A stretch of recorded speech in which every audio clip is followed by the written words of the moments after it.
काहे इतना उदास बैठल बड़ा? का अपन विपत हम तो से बताई। बतावा।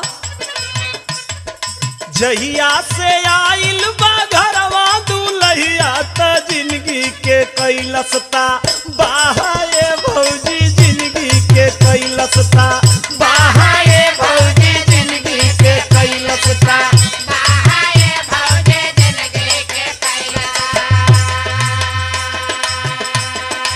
अच्छा तो इतने दिन में परेशान हो गई बड़ा? हाँ भौजी। बड़ा मेहर वसल रहा। अच्छा सुना हम बतावा तनी।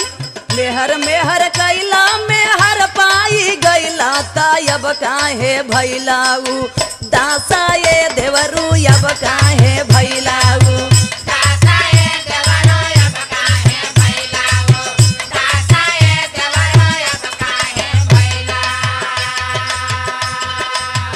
काहे उदास हैं बता नहीं। बतावा।